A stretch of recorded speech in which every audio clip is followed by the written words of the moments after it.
Today we will discuss reductive elimination, which is a simple reaction and it is the inverse of oxidative addition. So, during oxidative addition, we had an increase in the coordination number, the number of ligands coordinated to the metal. We also had a change in the oxidation state, which increased by 2 units or 1 unit. On the other hand, the reductive elimination involves the exact reverse of this particular reaction, and so it will involve a reduction in the oxidation number, the formal oxidation number of the metal. So, before we look at reductive elimination in detail, we should look at the thermodynamics of the oxidative addition. If you consider the 3 groups where oxidative addition happened, you will realize that in the group 1, you had the addition of 2 groups, say CH3X, and this is labeled in 2 different colors just to tell you that these are the 2 fragments which are going to be added to the metal CH3 and X, and it invariably ends up, if one takes the example of iridium 1, it ends up in an increase in the coordination number by 2 and also in the oxidation state change of plus 2. So, the reverse reaction depends on the stability of the oxidized product. So, here I have pictured a energy level diagram, where we have the reactants here. We have the reactant and the product on this side, and you will notice that there is a energy of activation, but this reaction is exothermic by a certain amount, and the thermodynamic stability of the product will determine how exothermic this reaction is. If the reaction is very exothermic, we will have an extremely stable product, and the reverse reaction, that is the oxidative addition, will become more difficult. So, when will this be more difficult, or when will the oxidized product be more stable? In this particular example that I have given, I have added CH3 and X. Let us take another example where you have 2 more electronegative groups, say halogen is added to the metal. Then the stability of the oxidized product is more. So, iridium 3 becomes more stable when you have 2 electronegative groups in the coordination sphere. So, the formal oxidation state of iridium as plus 3 becomes more stabilized when you have 2 electronegative groups. Then reductive elimination is lot more difficult.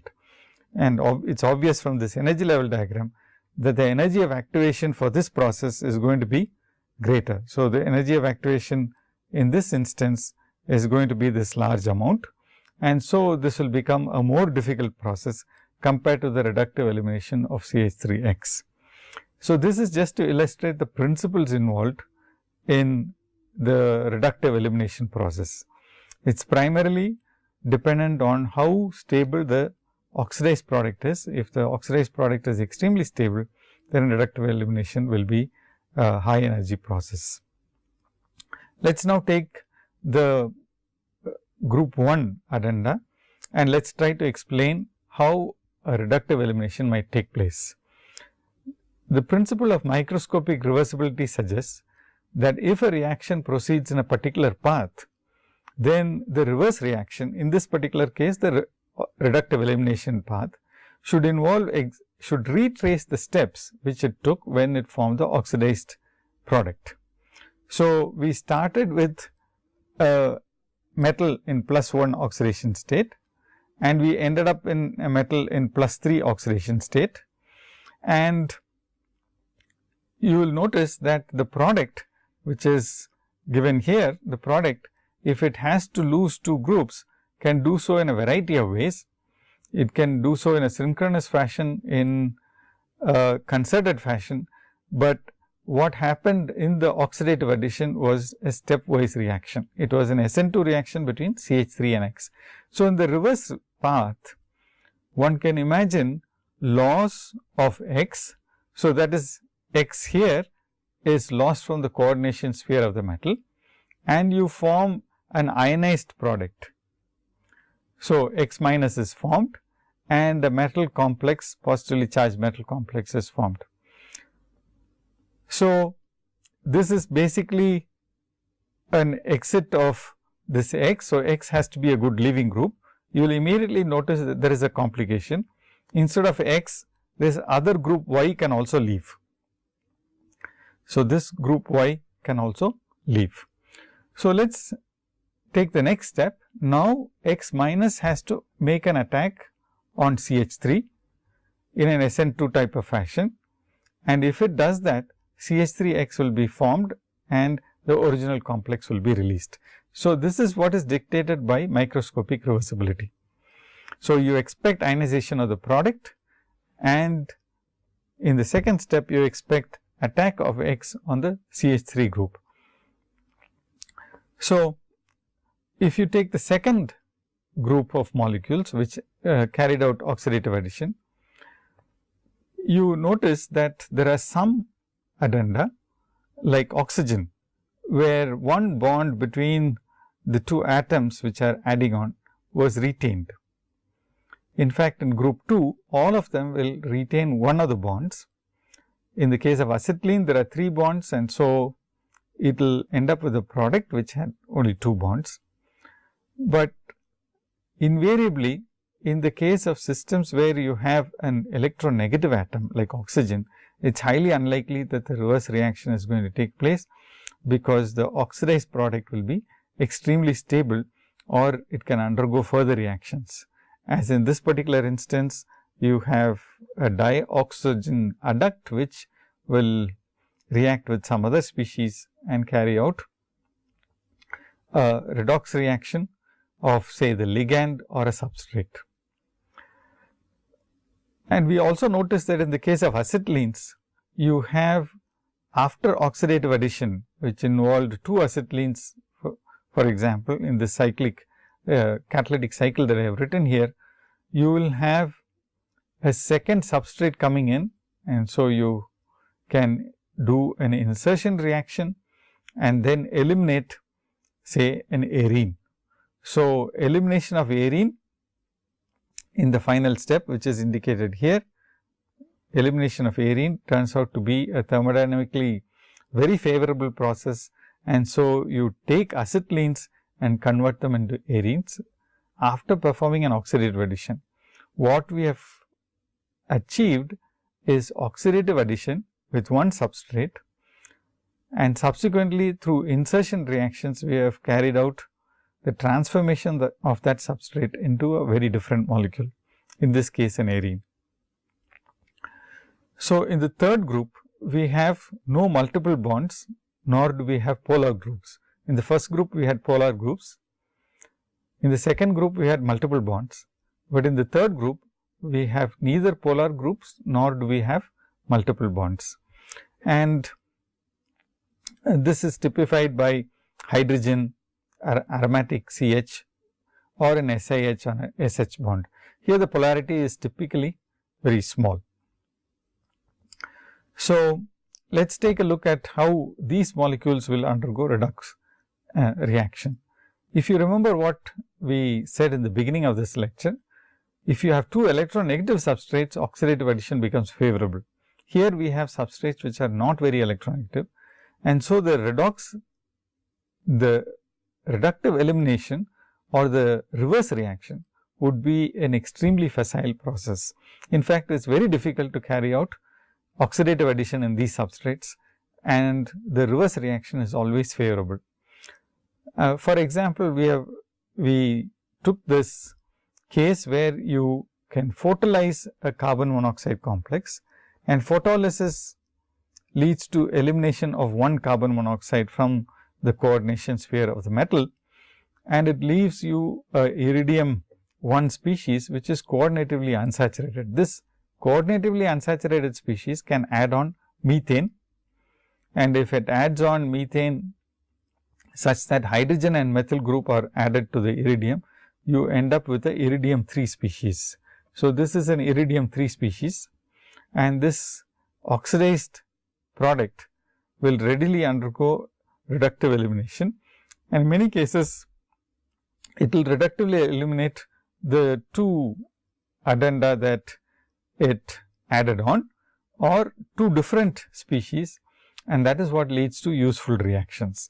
If it just eliminates methane, in this case it just leads to a reverse of the forward reaction. That is also a reductive elimination, but it is not a productive reaction. Several examples were known, and we had noticed this with in the beginning of 1980s. We started with a variety of CH activation reactions, and now this has become fairly common, but it is still a particular challenge. Today we are going to talk about 2 or 3 different reductive elimination reactions. We will take some specific examples where these principles that we have dealt with can be discussed. And the first example that I have taken is an example from the recent literature from 2011, where a cobalt 3 complex was synthesized. The synthesis itself was known for a long time. It is a old synthesis, but then the reductive elimination was studied in detail, and some very important principles regarding reductive elimination could be obtained by looking at these reactions. So, the reference, the detailed reference is given here, the DOI, and the journal reference is given here for your information. You could read this paper in detail if you would like more information. The substrate in question is a cobalt 3 complex which was formed. The cobalt 3 complex could very simply be generated by taking a methyl cobalt complex, and that is given here. This PME3 complex was synthesized and then treated with methyl iodide. Notice that methyl iodide now will do an oxidative addition, but during this process PME3 is generated, and the PME3 reacts with methyl iodide that is present. So, you need to keep 2 equivalents of methyl iodide so that the reaction can be pushed to one direction. In other words, PME3 is removed as it is formed, and it forms this PME4 plus I minus salt here, which is indicated here, and this cobalt 3, formerly cobalt 3 species, which we have 2 methyl groups on it. Notice that this molecule can now reductively eliminate in different ways. As I told you before, the elimination of methyl iodide will lead to a non-productive reaction, but this molecule has the option of removing 2 methyl groups in the coordination sphere of cobalt. One is this, which is labeled in blue, and the other which is labeled in black. So, this 2 molecules which are cis related, not very polar. So, they can undergo reductive elimination in a synchronous fashion, in a concerted fashion, and eliminate ethane. In fact, this is exactly what happens if you slightly warm the reaction mixture, and in many cases if the reaction can be carried out at slightly elevated temperatures, it allows you to characterize the reactant very well. In this particular case, the cobalt 3 complex was stable at room temperature, but if you heat it, it eliminated methane. The color coding is purely to tell you what are the groups which are being eliminated. Here there are 2 methyl groups which are going to be extruded. It is not methyl iodide which comes out, but it is 2 methyl groups which come out. That makes it a favorable reaction. So, then you end up with a cobalt 1 complex which has got an iodo ligand, and it is stabilized by these 3 PME3 groups, and that is labeled as the compound 1. Now, if you think about this reaction, it could be done in a concerted manner. 2 methyl groups can come together, a methyl-methyl bond can be formed, and the elimination can take place. But because we talked about microscopic reversibility, there are different possibilities, and in fact, these workers examined this reaction in detail, and what they found was the first step required dissociation of PME3. So, if you have excess of PME3 in solution, if you try to do this reaction in the presence of PME3, this reductive elimination is hindered. In other words, when you heat this reaction mixture, the first step is loss of PME3. So, loss of PME3 is there and a vacant coordination site is generated. So, this is your vacant coordination site, and that is essential for the reaction to happen. This is in fact strange. In the previous instance, we said the two groups which are reductively eliminating, one group comes out first and leaves a vacant coordination sphere. That was what we learned from microscopic reversibility. But in these cases, it is a third group, the one which is not added, methyl iodide was added, but a PME3 which is a spectator ligand has to leave the coordination sphere of the metal and generate a 5 coordinated intermediate. If you remember, the reductive elimination involves reduction in the number of ligands coordinated to the metal. Surprisingly, for the reduction in the number of ligands, you need to generate a vacant coordination site. This turns out to be a paradox which is there in organometallic chemistry, especially in reductive elimination. Why do you need a vacant coordination sphere before you can generate more vacancies on the metal? So, this is a mystery which needs to be solved. Now, this is the first step of the reaction. There are more interesting things to follow. If you take the second possibility, after generating a vacant coordination site by loss of PME3, that is indicated here in the first step on your left side top, you have this 5 coordinated intermediate. That is what is generated in the first step. If you remember your coordination chemistry, 5 coordinate complexes are extremely fluxional, which means they are labile, they will change the coordination site according to the need, and that leads to very interesting reactions. Now, there are two possibilities which the authors considered. One is to dissociate a methyl group, generate a methyl radical. So, this is a methyl radical which is generated, and a cobalt 2 species, a formally cobalt 2 species is generated. If you remember, we said generation of methyl anion is difficult. Iodoanion would have been possible, but that leads to a non-productive reaction. Here we are generating a methyl radical, which means a cobalt 2 complex is a formally cobalt 2 complex is generated. But this methyl radical could be in a cage and it could react with the methyl species which is still attached to the metal. Combination of these two could lead to elimination of the dimethyl group or the ethane. So, this is the group which is eliminated from the coordination sphere of the metal, and so you have ethane elimination from this intermediate. Surprisingly, this is not the path that is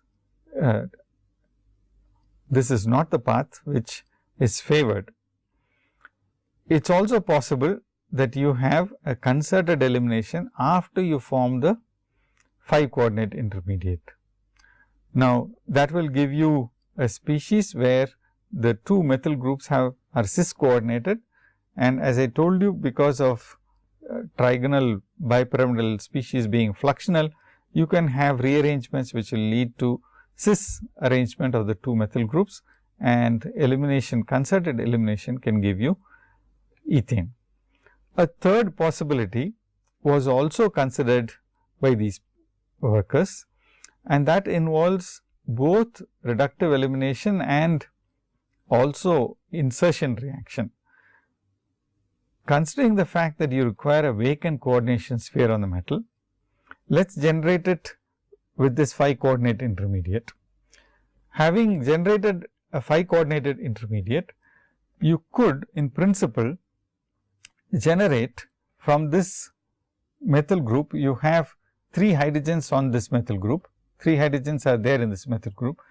You could generate a cobalt hydride species that would correspond to a abstraction of hydrogen from the methyl, alpha hydrogen abstraction. This is the alpha group, alpha carbon, and if you abstract one hydrogen from there, then you would end up with a methylene unit along with a hydride. Now, this is not an unreasonable reaction to write, considering the fact that this is just a migratory insertion of reverse of a migratory insertion of a hydride unit. This is the hydride unit.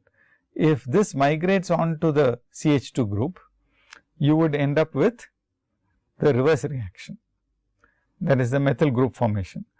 So, this is basically just a hydrogen abstraction from the alpha position.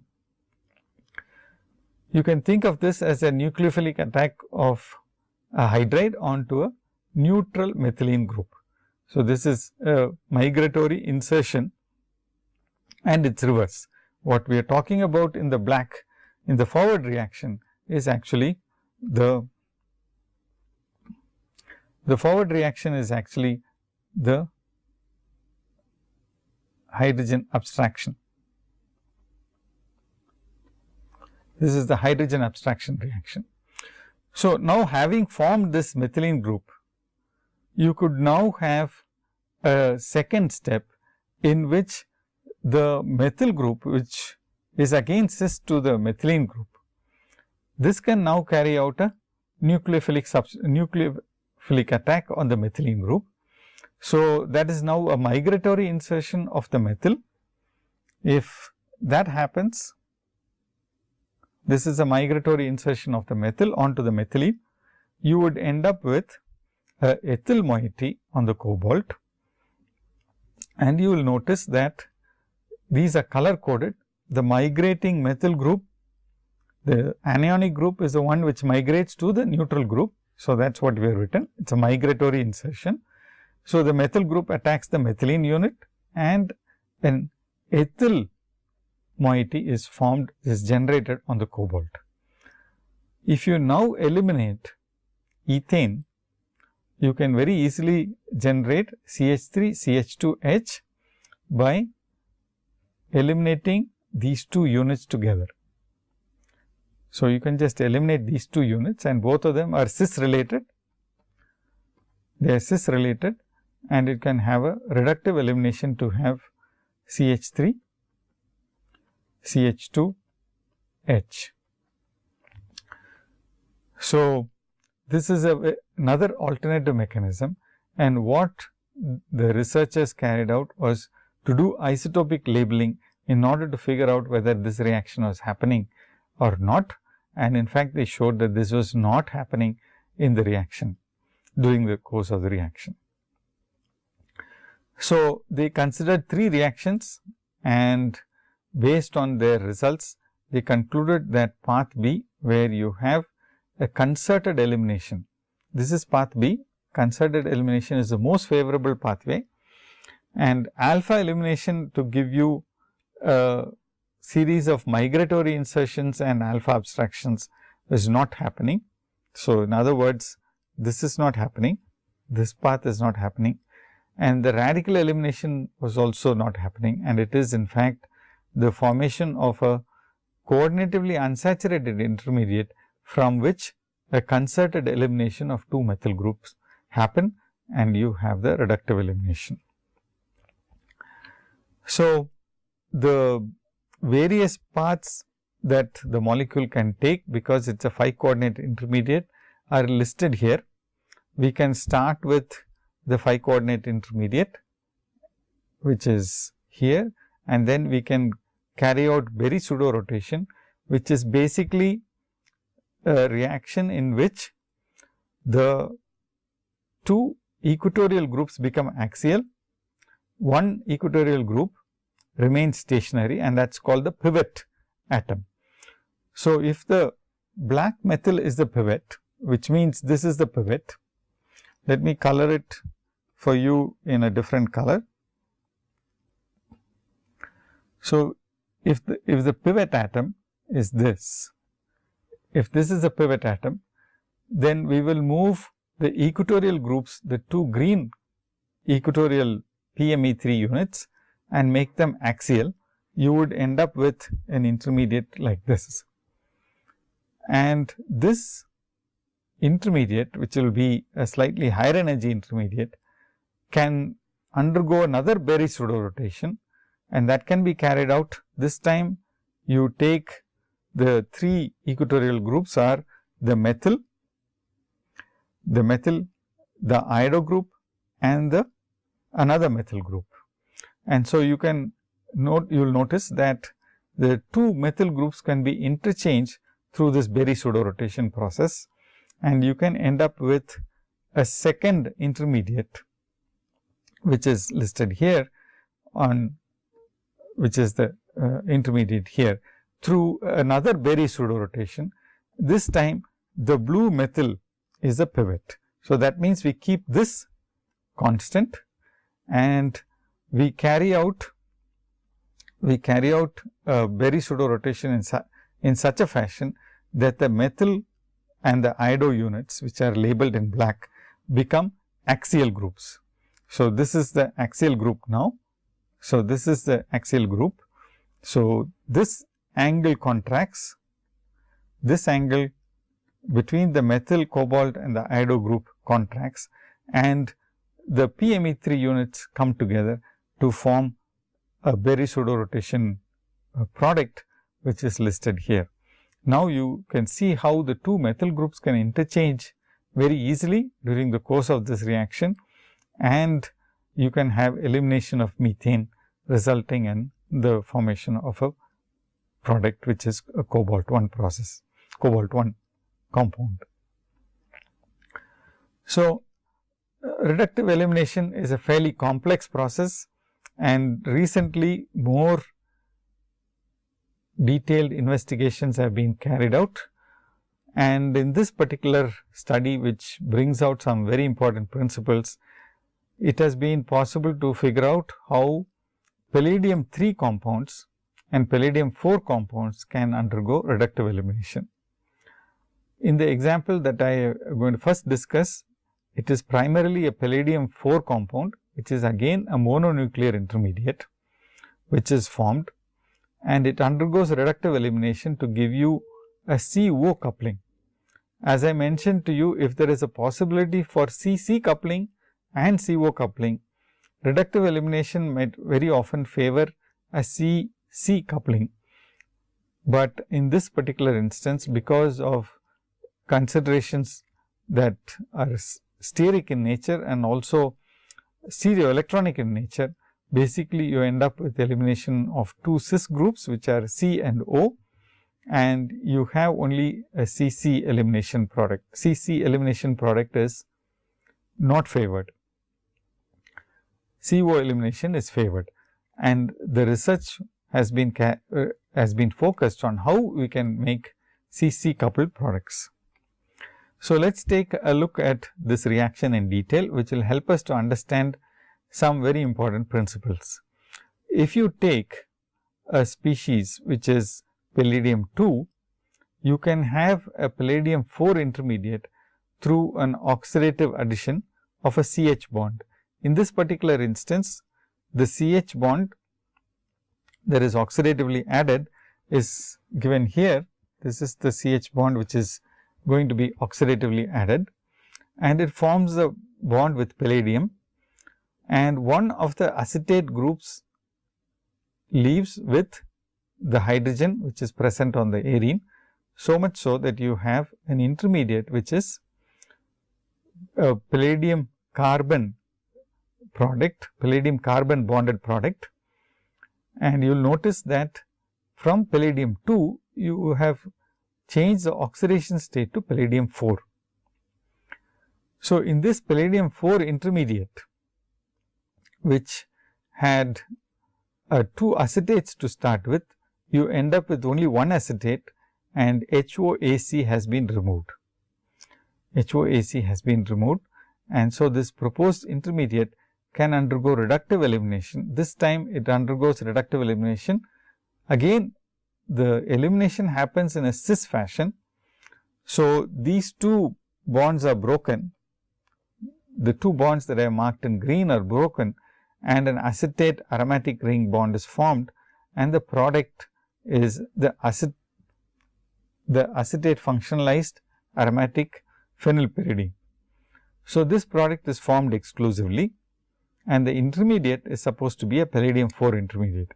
What makes this study very interesting is the fact that you can generate the palladium 4 intermediate, you can make it in a stoichiometric fashion and study the chemistry of it. The palladium 4 intermediate that could be formed in this particular instance is listed here, and it has got a very stable palladium 4 coordination geometry, octahedral geometry, which is very stable for palladium 4, and because of the cyclometallation, it leads to a very rigid geometry, and that is illustrated in this particular picture which I have given here.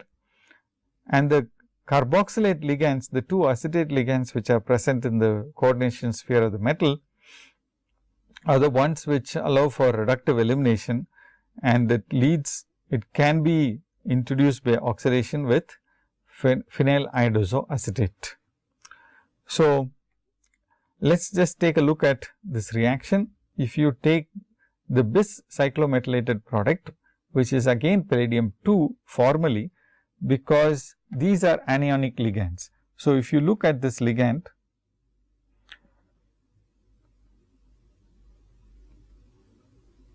so you have a lone pair on the nitrogen which is coordinated to the metal, and then you have a anionic center which is coordinated to the metal. So, let us take a look at. So, these are the two species. So, because this is anionic now and you have two of them, you have a palladium 2 center.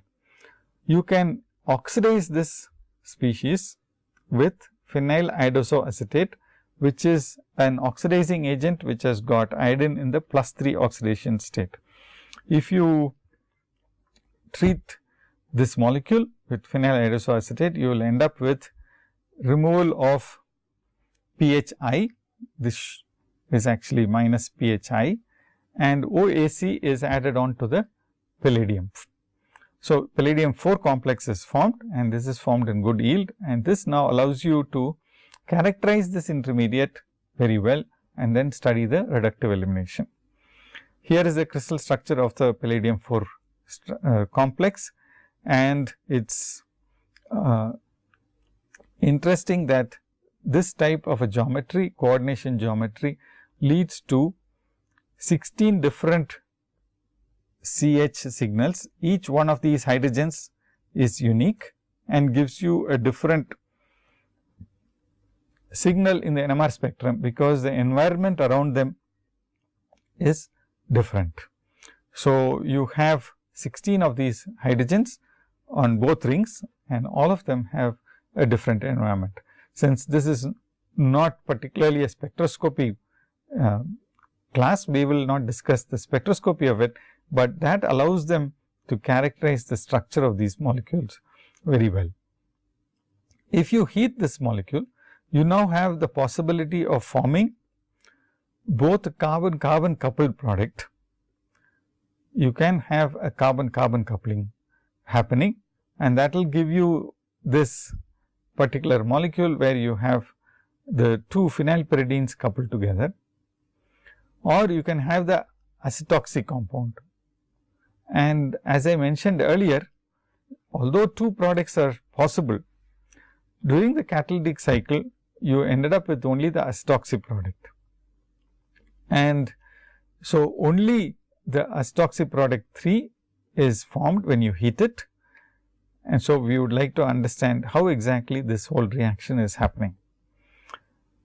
The reaction is carried out by heating at 80 degrees, and in acetonitrile this leads to formation of 3, and the other metal containing product is the acetate bridged palladium 2 dimer. So, now the question is, how exactly is the reductive elimination happening? Because we know from several other examples that reductive elimination, although it is paradoxical, it requires a vacant coordination site. The first thing that they examined was what would happen if you have added acetate ions. Suppose you have an acetate or an aromatic acid. If you add the anion, then it should suppress this equilibrium which is given here. If this equilibrium is suppressed, then you would have only the pentacoordinate intermediate, and this pentacoordinate intermediate is presumably the place from which reductive elimination happens. So, you could have a concerted mechanism in which the 2 groups which need to be eliminated, which is what I am going to mark out in green here. These are the 2 groups which need to be eliminated. These can be eliminated in a concerted fashion and could give you a palladium 2 compound with the organic material which is listed here. So, these are the 2 possibilities, and initial studies in fact suggested that there is no effect of added acetate or the carboxylate anion, which means whether you suppress this formation of the intermediate or not, the reaction was happening. And this was in fact very surprising, because one normally has the formation of a vacant coordination sphere. Elimination of one of these bonds would be highly unlikely, because you now would have to generate a chelated compound breaking one of its bonds and forming a mono coordinated species, which is highly unlikely, but nevertheless that has also been considered for this mechanism. The third possibility was another mechanism where you would have some rearrangements, and we will come to that. Before that, let us just see how these compounds can be detected. For this particular example, they used electrospray mass spectrometry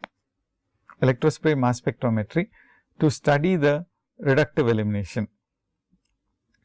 And they found that if you equilibrated the system with labeled acetate, which means it is CD3 COO minus, this is the labeled acetate where deuterium labeled acetate was used, they could exchange one of the acetate groups. There are 2 acetate groups.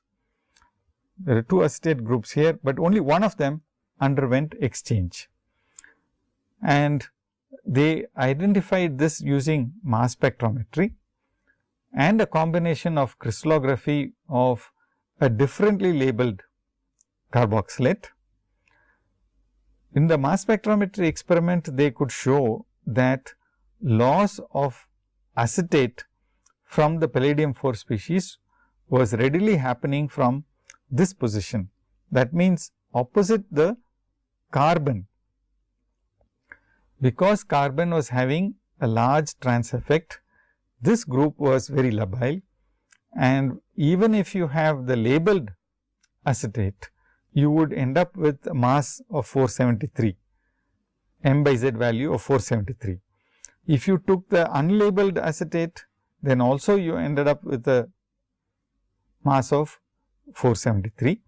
If you took the labeled acetate generated using acetate which was added externally, then also you ended up with 473. On the other hand, if you independently synthesized the doubly labeled acetate, which could of course be carried out by taking the iodoso acetate which is labeled, then you can generate this fragment which gave you a mass of 476. This 476 is coming from a species which would be generated by loss of this one acetate group, but because the second acetate is labeled, you have a increase of 3 AMU. Even if you take an acetate which is only a diacetate molecule, palladium 4 diacetate molecule as 2BD3, if you take this molecule which can be generated by taking 2D6 and treating it with NaOAC in excess. If you treat it with sodium acetate in excess, which is unlabeled, you would generate 2BD3. This molecule also gave 476 as the mass. So, using mass spectrometry, they were able to show that in fact, the only species which was being formed in solution was 2AD3. So, this tells you that one acetate is labile in the reaction during the course of the reaction. The palladium 4 complex has got one acetate which can be removed and replaced, but surprisingly that was not helping the reaction. So, they also showed that the acetate which was left behind, which was not exchanging, was the one which was doing the carbon oxygen coupling. So, here is a crossover experiment they carried out. They took 2 aromatic carboxylates, and these aromatic carboxylates were added on to the palladium 4, and now after exchanging with acetate, they carried out the reductive elimination. If reductive elimination is carried out from this species, because you have 5 equivalents of the acetate, this carboxylate would now be replaced by an acetate. In spite of that, you have only one product being formed, and that is being generated by a combination of the aromatic carboxylate and the phenylpyridine. So, this is the only product which is formed during the course of this reaction, and that is because of the way in which the species which is exchanging is not the one which is undergoing reductive elimination. So, in the first step they showed that only one acetate is exchanging, and that is the group which is trans to the carbon, and that is the one which is present here, which I have labeled in green. This is the one which is undergoing exchange, and in the second step they showed that even if you exchange that acetate, it is the carboxylate which is left behind intact on the palladium 4, that is the one which undergoes reductive elimination. So, 94% of this product was formed in spite of removing the carboxylate which is trans to the carbon. So, clear indication that it is not this carboxylate which is going out, which is carrying out a nucleophilic attack on the ligand and carrying out reductive elimination, as we had seen in the group 1 chemistry, group 1 oxidative additions. So, one more experiment they showed, this is very clear that even if you carry out this exchange without carrying out the reductive elimination, you could end up with acetate labeled in position 8. Okay. So, now we have 2 sets of experiments here which are listed here. So, with labeled compounds, which I told you could be independently synthesized, they confirmed very clearly that it is only the labeled acetate which is left behind on the palladium which is reductively eliminated. This was very clear. If you treat this with unlabeled acetate, you would end up with only this product 2BD3. So, if you treat this with sodium acetate which is not labeled, you would end up with 2BD3. This molecule would only give you this as a compound, because only this acetate is exchangeable. This can be exchanged. This other acetate is not exchanged, and if you heat this compound, only one product is formed, and that that compound has got the label. So, two things have been established very clearly. The acetate which leaves the coordination sphere is not the one which is attached to the carbon at the end of the reaction, and only one acetate is exchangeable. So, the third possibility which I told you, which will require this chelate ring breakage, was also considered, but this requires that you have a chelate ring which is not coordinated, and it is highly unlikely. And through a series of experiments where they tied up the two chelate rings, they showed that this is highly unlikely to happen. So, the concerted mechanism path B is probably the one which is happening from the coordinatively unsaturated intermediate that is formed. So, rational design for carbon-carbon coupling is one thing that we talked about. Now, how would we make this carbon-carbon coupling happen in this case? If you use a large amount of a carboxylate, the carboxylate that is coming out, if you use a large amount of the carboxylate, then what would happen is the ionization of this intermediate is suppressed, and when you heat the reaction mixture, this stops the unsaturated intermediate being generated. And now, if you have reductive elimination, it turns out that carbon-carbon coupling can happen. These two carbon bonds are cis related. So, in principle, it is possible to have reductive elimination by forming a bond between these two carbons. So, these are the two carbons which need to be bonded together in order to form the carbon-carbon coupled product, which is marked as 4 here. And you will remember that if you do not have this added carboxylate, aromatic carboxylate, then you have 96% of the CO coupling. CO coupling is formed in 96% and only 4% of the carbon-carbon coupled product is formed.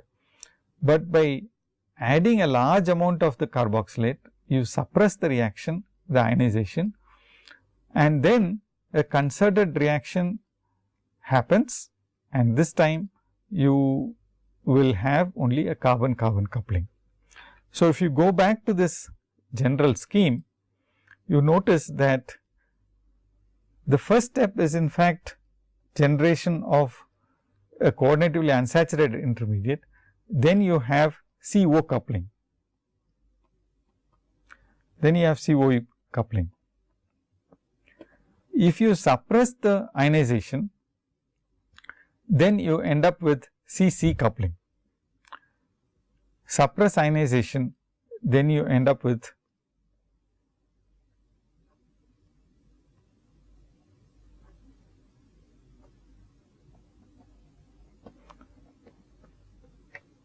if you suppress the ionization, you end up with CC coupling.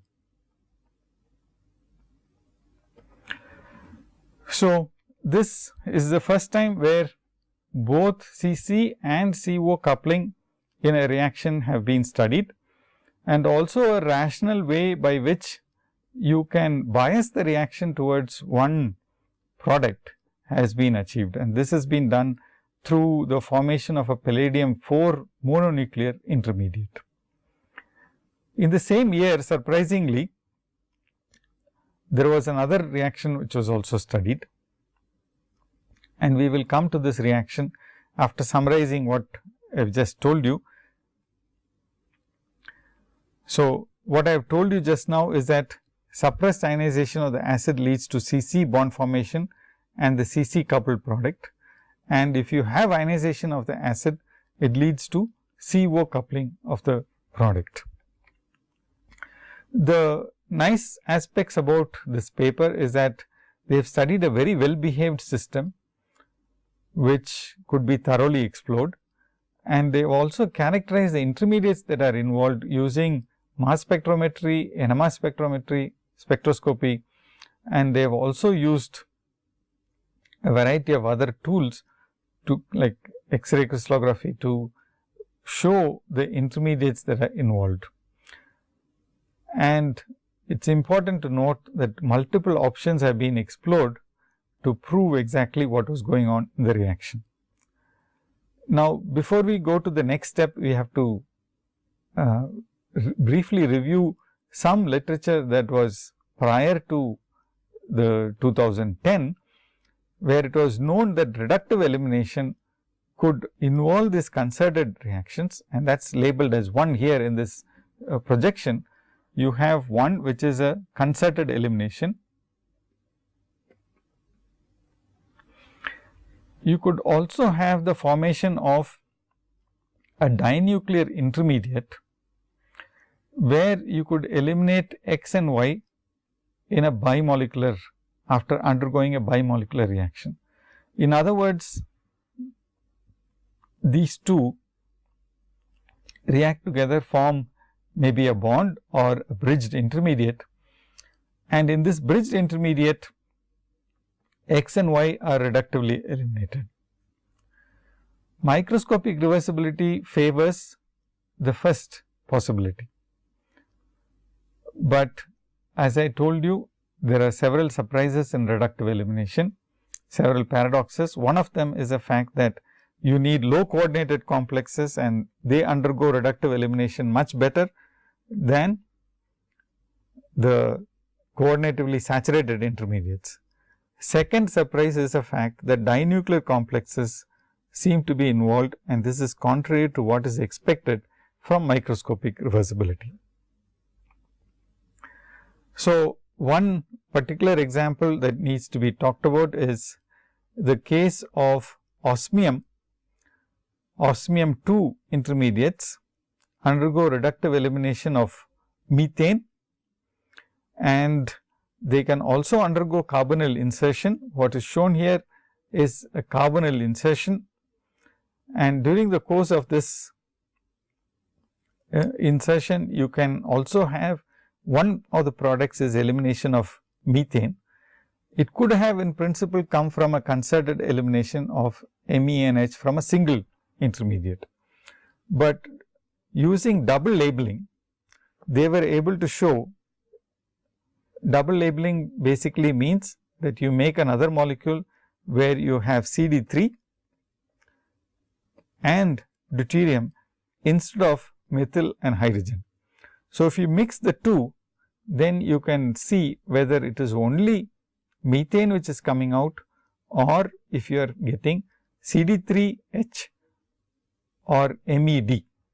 The observance of MED and CD3H clearly tells you that you have binuclear intermediates, and it is possible that elimination is happening from a binuclear intermediate.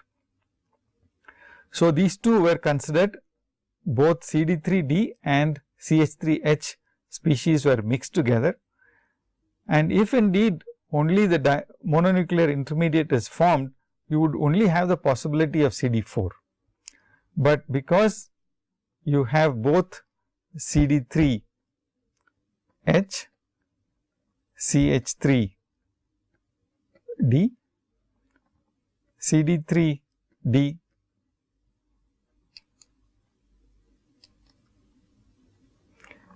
and CH3H, when you start with the mixture, and we will write this down here now. This is a osmium compound, you have CO, CO,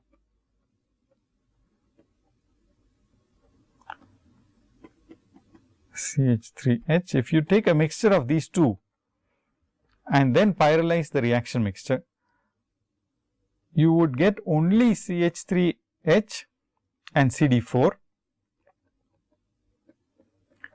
if a mononuclear intermediate was involved. If a dinuclear intermediate was involved, then you would end up with all 4 possibilities.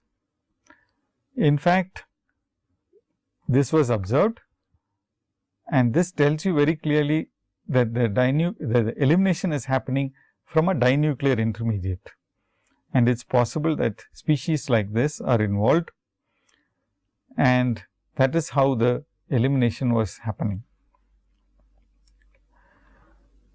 One more possibility is to look at species which are heterogeneously functionalized, and this was carried out, this was a study which was carried out by Hegdes, who showed that you can localize the molecules on a silica gel surface, and then you can prevent dinuclear elimination if they are sufficiently well separated.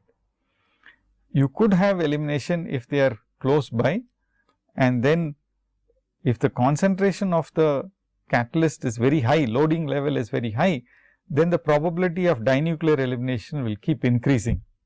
And they showed by carrying out this functionalization to different extents that the loading level was correlated with the number of non-isolated sites. So, if you load the catalyst to a very large extent, then the percentage of non-isolated sites will be increasing. That means, the percentage of dinuclear species is increasing as you increase the loading level. And based on some spectroscopic features, they were able to distinguish the two systems, and subsequently they showed that elimination was in fact happening from a dinuclear intermediate. So, the turnovers of dinuclear elimination decreased with amount of site isolation. If you increase the amount of site isolation, only mononuclear species are formed.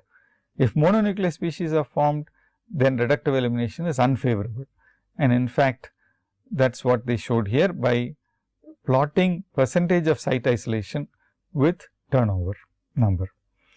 So, there was very clear indication.